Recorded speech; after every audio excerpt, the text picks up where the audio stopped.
जय Hind, my name is के दास, वंदे मातरम।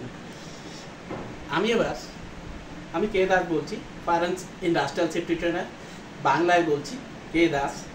আপনাদের যাতে বুঝতে সুবিধা হয়, যারা বেঙ্গলে প্রচুর জব ভ্যাকান্সি আছে, আবার বলছি বেঙ্গলে প্রচুর জব ভ্যাকান্সি আছে, হঠাৎ বা ভয় পাওয়ার বা উদ্বিগ্নতার কোনো কারণই নেই। খালি একটু ভালো করে আপনাকে মেহনত করতে হবে, পড়তে হবে। কে বলেছে জব নেই? প্রচুর জব, সেফটি ফিল্ডের কথা বলছি। বিকজ আমি প্রথমেই বলে দিলাম আমার নাম কে দাস, মানে কল্লোল দাস। আমি fire and industrial safety trainer, আমি প্রফেশনাল ট্রেনার। বিভিন্ন জায়গায় বিভিন্ন ইন্ডাস্ট্রিতে আমি ট্রেনিং দিতে যাই হ্যাজার্ডকে আটকানোর জন্য, যেখানে মানে যাতে দুর্ঘটনা না হয়। আমাদের মেন কাজ কিন্তু অ্যাক্সিডেন্ট আর ইঞ্জুরি প্রিভেন্ট করা ওয়ার্কপ্লেসে, আর কোনো কাজ নেই। আমরা সেই সমস্ত অ্যারেঞ্জমেন্ট করে থাকি যেখানে দুর্ঘটনা হওয়ার সম্ভাবনা থাকে, মানে according to risk assessment and Hazard identification, এবং তার প্রতিকারমূলক ব্যবস্থা কোথায় কেমনটা হবে সেটা আমরা বলে দিই এবং করিয়ে দিই, ইমপ্লিমেন্ট করি। কিন্তু প্রথমে গিয়েই দেখি কি জানেন, প্রথমে বলবো গিয়ে দেখে আমরা প্রথমে বলি যে কী কাজ করতে হবে বলুন। তার মানে পিটিডব্লিউ চাই। পিটিডব্লিউ মানে কি বলুন তো? Work permit. তারপরে আমরা দেখি যে এই কাজ আমাদের দেওয়া হলো সেটা কতক্ষণ লাগবে ইত্যাদি ইত্যাদি বিষয়ে ম্যানেজমেন্টের লোকের সঙ্গে আলোচনা করে আমরা দেখে নিই যে এই কাজটা কোনো একটা কাজ, সেটা আমাদের ওয়ার্ক অ্যাট হাইট হতে পারে, কনফাইন্ড স্পেস হতে পারে, বা এক্সটিংগাইজিং হতে পারে, বা ফোম সিস্টেম ব্যবহার হতে পারে, বা কনফাইন্ড স্পেস, বা অন্য কোনো কাজ হতে পারে যেরকম স্যান্ড ব্লাস্টিং বা শর্ট ব্লাস্টিং বা গ্যাস ওয়েল্ডিং বা গ্যাস কাটিং। তখন আমরা দেখি যে এই কাজের মধ্যে জড়িত হ্যাজার্ড এবং রিস্ক কী কী আছে। 2 নম্বর বললাম হ্যাজার্ড এবং রিস্ক কী কী আছে।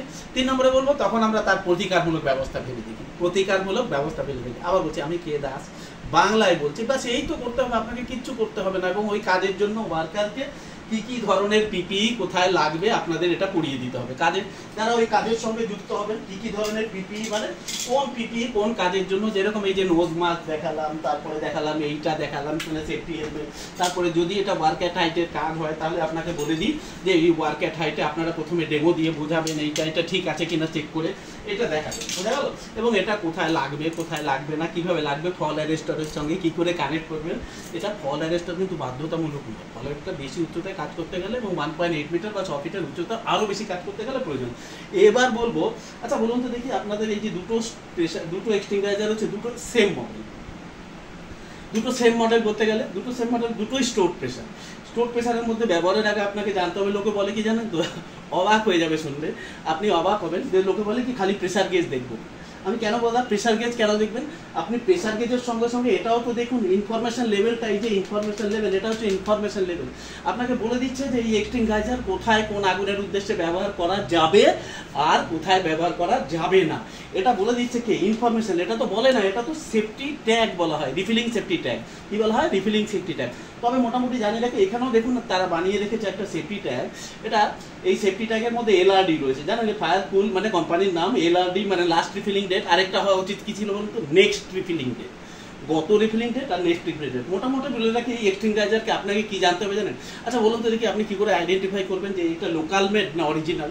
লোকাল মেড না অরিজিনাল মানে আইএসআই স্ট্যান্ডার্ড। যদি আইএসআই হয় না তাহলে জানবেন, এখানে দেখুন আইএসআই ট্যাম্প রয়েছে, এই দেখুন এখানে দেখুন, এই দেখুন আইএসআই স্ট্যাম্প লাগানো রয়েছে, মার্ক করে দিয়েছি। এই যে দেখুন এটা হচ্ছে আইএসআই লাগানো হচ্ছে, এটা কি এনগ্রেভ করা থাকবে, এনগ্রেভ তো। এছাড়া আরও 4টে ফারাক আছে লোকাল আর অরিজিনাল এক্সটিংগাইজারের মধ্যে, যেটা আমাদের সেফটি পার্সনকে ভালো করে জানতে হয়। পরবর্তী ভিডিও দেখবেন। Thank you and Jai Hind.